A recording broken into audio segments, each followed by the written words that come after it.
সালামু আলাইকুম প্রিয় মেডিকেল ভর্তি পরীক্ষার্থী বন্ধুরা, আশা করি তোমরা অনেক অনেক ভালো আছো। আসলে কোনো একটা বলার কথা যে এবছর মেডিকেল ভর্তি পরীক্ষার মানদণ্ড একটু চেঞ্জ হয়ে গেছে, একটু ধমকে যাওয়ার কথা। আসলে তেমন কোনো হওয়ার কোনো কিছুই নেই। জাস্ট ভালো মতো যে ভালো মতো সেই প্রিপারেশন নিয়ে আগায় যাও।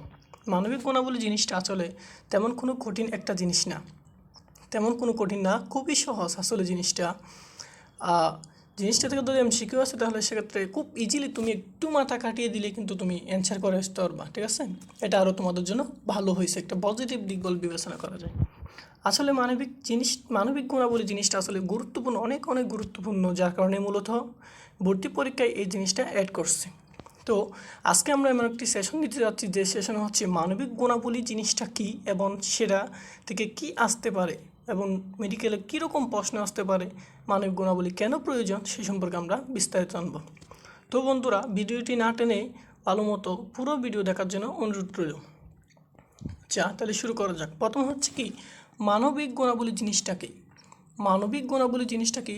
মানবিক গুণাবলী কি? সেটা হচ্ছে কি মানবিক গুণাবলী হলো মানুষের এমন কিছু চারিত্রিক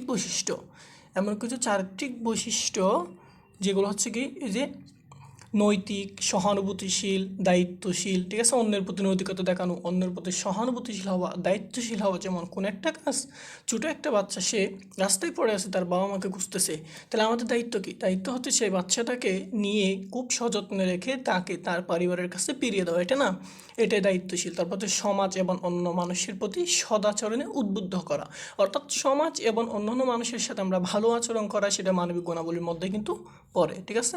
কারণ কি কোনো একটা মানুষ গরিব, আমরা সাধারণত অনেকে আসছি যে যারা একটু উচ্চ পদের দিকে আছে, যারা নিচ লেভেলের মানুষদেরকে আমরা ঘৃণা করি, আসলে এটা করা উচিত নয়, ঠিক আছে। তো সেরকম যেমন উদাহরণ হতে পারে সততা। যেমন কোনো একটা জিনিস তুমি পাইছো, সেই জিনিসটা তুমি তাকে, যে আসল মালিক, তাকে মানে ফিরিয়ে দেওয়া যায়, হ্যাঁ। এর প্রতি সহানুভূতি, পরোপকার, অন্যের উপকারে গিয়ে আসা, সহনশীলতা এবং শ্রদ্ধাবোধ, শ্রদ্ধা করা, ন্যায়পরায়ণতা এবং আত্মনিয়ন্ত্রণ করা, নিজেকে নিয়ন্ত্রণ করা, এগুলো হচ্ছে আসলে মানবিক গুণাবলী জিনিসের মধ্যেই পড়ে, হ্যাঁ। তাহলে মানবিক গুণাবলী জিনিসটা আসলে আমরা বুঝতে পারছি। এরপর আমরা চলে যাবো হচ্ছে মেডিকেলে মানবিক গুণাবলীর প্রয়োজনীয়তা কী, হ্যাঁ। তাহলে দেখো, প্রথম হচ্ছে কি এই যে মেডিকেল পেশায় মানবিক গুণ অত্যন্ত গুরুত্বপূর্ণ। এক, রোগীর প্রতি সহানুভূতি ও যত্ন প্রদর্শনে সহায়তা করে, এটা হচ্ছে মানবিক গুণাবলী। দ্বিতীয় হচ্ছে কি নৈতিক সিদ্ধান্ত নিতে সাহায্য করে, হ্যাঁ। তাহলে কি দ্বিতীয় নৈতিক সিদ্ধান্ত নিতে সাহায্য করবে? চিকিৎসক রোগী আস্থার সম্পর্ক গড়ে তোলে। তাহলে চিকিৎসক যদি সে মানবিক গুণাবলীর মধ্য দিয়ে কাজ না করে, তাহলে সে কাজ কখনোই হবে না। তাহলে কি মানবিক গুণাবলীর মধ্য দিয়ে মূলত কাজটি করা দরকার। এরপর হচ্ছে সমাজে মানবিক মূল্যবোধ বজায় রাখে। তারপর হচ্ছে তোমার কি শুধুমাত্র জ্ঞান নয়, মানবিকতা দিয়েও চিকিৎসা পূর্ণ হয়। আচ্ছা, ঠিক আছে, তবে আমরা এরপরে যাই। এরপরে তো আমরা 10টা এমসিকিউ রাখছি এখানে, হ্যাঁ। 10টা এমসিকিউ, আসলে তার বাইরেও আমরা অনেকগুলো শিখবো, ঠিক আছে, দেখে নিব আর কি। তাহলে প্রথমত এমসিকিউ কি, যেমন কোন এমসিকিউগুলো মেডিকেল ভর্তি পরীক্ষায় আসার সম্ভাবনা সবচেয়ে বেশি, ঠিক আছে।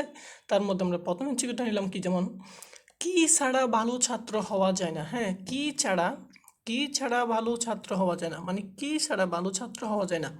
আর যেমন মেধা, মেধা, নিয়মানুবর্তিতা, পরিশ্রম এবং অধ্যবসায়। তাহলে কি মেধা থাকলে কি ছাত্র হয়? তা কিন্তু না। মেধা না থাকলে কিন্তু ছাত্র হয়, ঠিক আছে। নিয়মানুবর্তিতা প্রায় সব ইয়াতে আছে, সব ছাত্রদের মধ্যে আছে, ঠিক আছে। পরিশ্রম, প্রায় ছাত্রই কিন্তু পরিশ্রমী করতে, কিন্তু অধ্যবসায়, কারণ ভালো ছাত্র হতে ধারাবাহিক অধ্যবসায় জরুরি। ধারাবাহিক তুমি যদি সিকোয়েন্স অনুযায়ী তুমি অধ্যবসায় করা যাবে, ইনশাল্লাহ তুমি সাকসেস হয়ে যাবে। এটা হচ্ছে তোমার ইয়া। তাহলে আমরা অ্যান্সার কি দিব? অ্যান্সার হচ্ছে তোমার কি অধ্যবসায়। অ্যান্সার তোমার কি ভাইয়া? অ্যান্সার হচ্ছে অধ্যবসায়, ঠিক আছে। তাহলে কি অ্যান্সার হচ্ছে অধ্যবসায়। তাহলে কি ছাড়া ভালো ছাত্র হওয়া যায় না? অধ্যবসায় ছাড়া ভালো ছাত্র হওয়া যায় না। এরপর হলো একজন ভালো চিকিৎসকের প্রথম গুণ কি হওয়া প্রয়োজন? প্রথম গুণ কি হওয়া উচিত, ঠিক আছে। একজন ভালো চিকিৎসক, তার কি অহংকার থাকলে সে কি ভালো চিকিৎসক কখনো হবে না? তাহলে কি প্রতিযোগিতা, সে যদি প্রতিযোগিতা করে আর একদিনে কয়টা রুগী দেখাইতে পারি, একদিনে যত বেশি রুগী দেখাইতে পারবে তার টাকা তত বেশি আসবে, তাহলে সেই প্রতিযোগিতা নিয়ে কখনো কি ভালো চিকিৎসা দেওয়া সম্ভব চিকিৎসকের কাছে? না। লোভ থাকলেও সে কখনো কি ভালো চিকিৎসক হতে পারে না। তো আমাদের দরকার কি সহানুভূতি। তাহলে কি সহানুভূতি থাকলে, অন্যের প্রতি সহানুভূতি থাকলে সেক্ষেত্রে একজন ভালো চিকিৎসক হওয়া সম্ভব। এরপর 3 নম্বর এমসিকিউ। এরপর কি চিকিৎসক ও রোগীর মধ্যে আস্থা গড়ে ওঠে কিসের মাধ্যমে? আমরা প্রথমেই কিন্তু পড়ছি 2 নম্বর স্লাইডে। তাহলে কি চিকিৎসক, হ্যাঁ, চিকিৎসক এবং রোগীর মধ্যে আস্থা গড়ে ওঠে কি টাকার বিনিময়ে? টাকা দিয়ে কি জীবন আস্থা আনা যায়? না, সম্ভব নয়। তাহলে এটা না।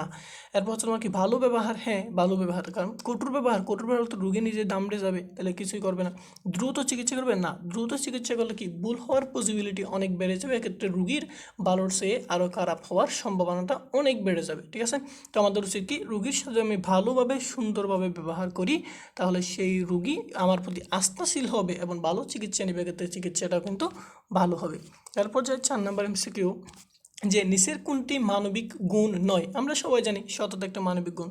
তারপর হচ্ছে তোমার কি সততা একটি হচ্ছে মানবিক গুণ, তারপর হচ্ছে সহানুভূতি একটি মানবিক গুণ, ন্যায়পরায়ণতা একটি মানবিক গুণ। তাহলে কি হিংসা এটা কোনো একটা মানবিক গুণ নয়। ঠিক আছে, এরপর চলো 5 নাম্বার এমসিকিউ, মানবিক গুণ মূলত কোন শ্রেণীর গুণ? এটা হচ্ছে কোন শ্রেণীর গুণ? মানবিক গুণ এটা কি আমাদের সাধারণত আচরণ, ঠিক আছে, আমাদের ভালো মন্দ খারাপ এসব কিছুর উপর তো মূলত ডিপেন্ড করে, তাই না? তাহলে কি এটা কি শারীরিক গুণ? না ভাই, শারীরিক গুণ ওটা আমরা মানসিক গুণ নিয়ে শারীরিক কী করবো? মানসিক, তাও না। মানবিক গুণ বলছে, মানসিক না, ঠিক আছে, এটাও না। তবে সামাজিক, তাও না, এটা হচ্ছে একটি নৈতিক গুণ। তাহলে কি মানবিক গুণ মূলত হচ্ছে একটি কি নৈতিক গুণ, মানবিক গুণ মূলত একটি কি নৈতিক গুণ। এরপর দেখো ভাইয়া, এরপর হচ্ছে আমি আরও কয়েকটি ইম্পর্টেন্ট নিয়েছি, অনেক গুরুত্বপূর্ণ এমসিকিউ, যেগুলো থেকে কমন আসার সম্ভাবনা কিন্তু অনেক বেশি।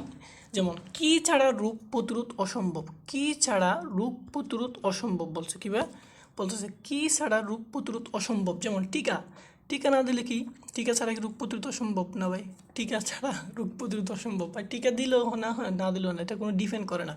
এরপর হচ্ছে ডাক্তার, হ্যাঁ, ডাক্তার চিকিৎসা দিছে, হ্যাঁ, ডাক্তার চিকিৎসা দিয়ে, কিন্তু ডাক্তারের অনুযায়ী আমরা ওষুধ সেবন না করি, ডাক্তার যা নির্দেশনা দিতে থাকলে আমরা ফলো না করি, অনুসরণ না করি, তাহলে ক্ষেত্রে আমি কি রোগ প্রতিরোধ করতে পারবো না? তাহলে ডাক্তারও হবে না। আর বলো হসপিটাল, আরে ভাই বলে হসপিটাল না থাকলে চিকিৎসা কেমনে করবো? আরে ভাই হসপিটালে যেতে হয় নাকি? ডাক্তার তো তারা অন্য চেম্বারে বসে চিকিৎসা করতে পারে, ক্ষেত্রে তোমাকে প্রেসক্রিপশন ওষুধ লিখে দিতে পারে, তাহলে সেগুলো খেয়ে তুমি কী করবা? রোগ প্রতিরোধ করতে পারবা। তাহলে কি শুধু হসপিটালে গেলে কি হবে? না, তাহলে হসপিটালের ক্ষেত্রে সরি অ্যান্সার হবে না।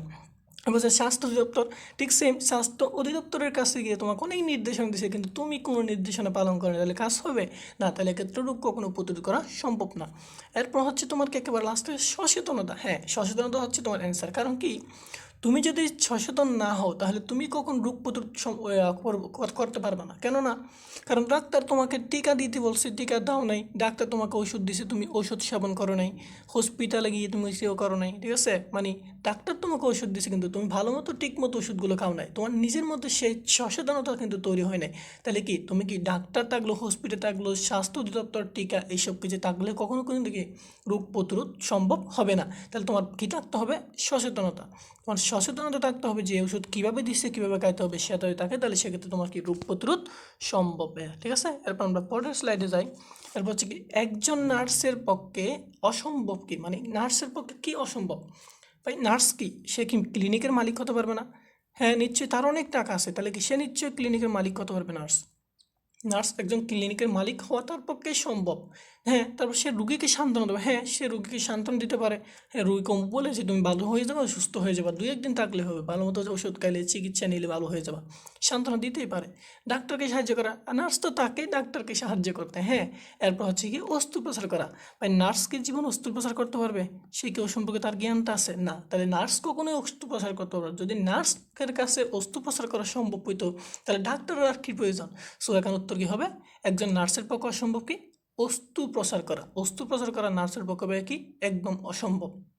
এরপর আসা অনেক একটা মজার এবং ইম্পর্ট্যান্ট এমসিকিউ, সরি অনেক ইম্পর্ট্যান্ট এমসিকিউটা, ঠিক আছে। যেমন কি তোমাকে বলছে ইফ ক্যাট সমান 24 অ্যান্ড ডগ সমান 26 হয় দেন ব্যাট ইকুয়াল টু হোয়াট? তো তোমার মাথা কাটাতে হবে কিন্তু এখানে। দেখো ক্যাট 24, তাহলে ক্যাটে কী দেওয়া আছে? সি, এ এবং টি, এগুলো দেওয়া আছে না? তাহলে এবং ডগে কী দেওয়া আছে? ডি, ও, জি এবং দিছে 26। একটু মাথায় কাটাও। তুমি এক যদি 1 ধরো, আমি কি এক যদি তুমি 1 ধরো, তাহলে কী হবে দেখো তো, বিকে যদি 2 ধরো, বিকে যদি 2 ধরো, ঠিক আছে, সরি এক যদি তুমি 1 ধরো, তারপর তোমার কি এই যে বিকে 2 ধরলে সি সমান হতে হবে, সি ইকুয়াল টু কত হবে বলো তো? সি ইকুয়াল টু 3 হবে।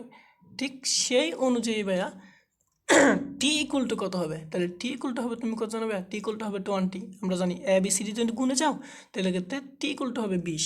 তাহলে A equal to 1, C equal to 3, T equal to 20, ঠিক মানে 20। তাহলে এ সি এ টি তিনটাই যোগ করে দাও, 1 + 3 + 20, তাহলে কত? 1 + 3 তাহলে 4, 4 আর 20 কত? 24, 24 না? তাহলে এই 24টা কিন্তু মূলত এখানে ক্যাট সমান 24। এখন বুঝতে পারছো আসলে ব্যাট সমান কী হবে? ব্যাট সমান কী হবে আসলে কি? ইজিলি তুমি বুঝতে পারছো, দেখো ব্যাট, তাহলে কি ব্যাট, এই যে ব্যাট, ব্যাটের মধ্যে কি আছে? বি আছে, এ আছে এবং টি আছে। তাহলে কি ওই যে আমি কীভাবে আমরা বলি, বি সমান কত? এ সমান যদি 1 হয়, বি সমান হবে 2। আবার তাহলে এ সমান কত? এ সমান হবে 1। এবং বাকি আছে কি টি, টি সমান আমরা ক্যাটের মধ্যে পাইছিলাম বি সমান কত? 20। তাহলে কত? যোগ করো, এখানে হচ্ছে 2, এখানে 1, এখানে 20, তাহলে 2 আর 1 3, 3 আর 20 কত? 23। তাহলে সেই অনুযায়ী এখানে 23, এটা হচ্ছে তোমার কি অ্যান্সার, বুঝছো? 23টা কীভাবে আসছে? তাহলে এরকম যে কোনো এক্সাম্পল আসলে ফারা যাবো তো ইনশাল্লাহ, ঠিক আছে?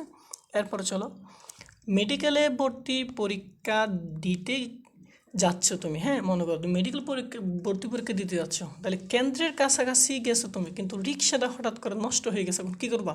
রিক্সাওয়ালাকে থাপ্পড় দিবে, থাপ্পড় দিয়ে ওকে মেরে দিবা? না, দেখো কী করবা, রিক্সাওয়ালার উপর গরম হয়ে যাবে না, রিক্সাওয়ালার যদি তুমি গরম হয়ে যাও তাহলে দেখবা তোমার পরীক্ষায় গিয়ে কিছুই আসবে না, তোমার মাথায় সব গোলমাল হয়ে যাবে, ঠিক আছে? কারণ রিক্সাওয়ালা তোমার প্রতি রেগে যাবে, এতে ঝগড়া হওয়ার পসিবিলিটি আছে, বা ও তোমাকে অভিশাপও দিতে পারে, হ্যাঁ? তাহলে সেক্ষেত্রে কি এটা হবে না। আর বসে মাথা গরম করে গালাগালি শুরু করবা, তুমি মাথা বললাম তো, মাথা গরম করো মানে তোমার জন্য ক্যান্সেল, পরীক্ষা তুমি কিছু পারবা না, সব মাথা গোলমাল হয়ে যাবে, ঠিক আছে? তাহলে গালাগালি তো একটা ভালো অভ্যাস না, তাহলে এটাও বাদ। রিক্সা ভাড়া না দিয়ে চলে যাবেন, তাহলে কি রিক্সা ভাড়া না দিয়ে চলে যাবা? রিক্সা ভাড়া না দিয়ে চলে গেলে কি তোমার কি হয়তো অন্যায় হবে? ভালো কাজ হয়েছে, এটা তো নিশ্চয়ই একটা অন্যায় হয়েছে, এটা তার কি মানবিক গুণাবলীর মধ্যে পড়ে না, ঠিক আছে? তাহলে ক্ষেত্রে এটা হবে না। এবার দেখো, শান্তিপ্রিয় মানুষের মতো কেন্দ্রে যাবেন, হ্যাঁ এটা হচ্ছে কি, তোমার রিক্সা খারাপ হয়েছে, কী হয়েছে? তাহলে তুমি ভরসা রেখে ধৈর্য ধারণ করে তুমি শান্তপ্রিয় একদম ভালো মানুষের মতো তুমি কোথায় চলে যাবা? যে তুমি কোথায় চলে যাবো? মেডিক পরীক্ষা দিতে চলে যাবে, ঠিক আছে? ভালো মতো তুমি পরীক্ষা দিতে চলে যাবে, ঠিক আছে? তাহলে তো হবে কি, শান্তিপ্রিয় মানুষের মতো কেন্দ্রে চলে যাবে, বুঝছো তো এটা? হ্যাঁ, এরপর চলো, আর হচ্ছে কি, কি ছাড়া কাউকে পূন করা অসম্ভব, মানে কি ছাড়া কাউকে পূন করা অসম্ভব, বুঝছো? মানে কাকে কি, কোন জিনিসটা ছাড়া কল দেওয়া অসম্ভব। যেমন তোমার কি আছে? মোবাইল আছে, হ্যাঁ মোবাইল আছে, কিন্তু তোমার নাম্বার নাই, তাহলে কি তুমি কল দিতে পারবা? না। তাহলে কি তোমার নাম্বার নাই, তাহলে তুমি কি কল দিতে পারবা না, ঠিক আছে? তাহলে তোমার কল দিতে পারবা না। এরপর তোমার পরিচয়, আরে ভাই কী লাগে, পরিচয় নাই তোমার কল দিতে কি অসম্ভব? না, পরিচয় না থাকলে কি কল দেওয়া যায় না? আননোন নাম্বার থেকে অনেক সময় কল আসে না, হ্যাঁ তাহলে এটাও না। এবার হচ্ছে বন্ধুত্ব, আর কি কল দেওয়ার জন্য কি বন্ধুত্ব হওয়া লাগে? না, তাহলে এটাও আনছে না। শিডিউল লাগে নাকি? তা শিডিউল মেনটেন করতে হয় কল দেওয়ার জন্য, মানে এই সময় আমি অমুককে দিব, এই সময় আমি অমুককে দিব, এরকম হতে পারে না, এটা অসম্ভব।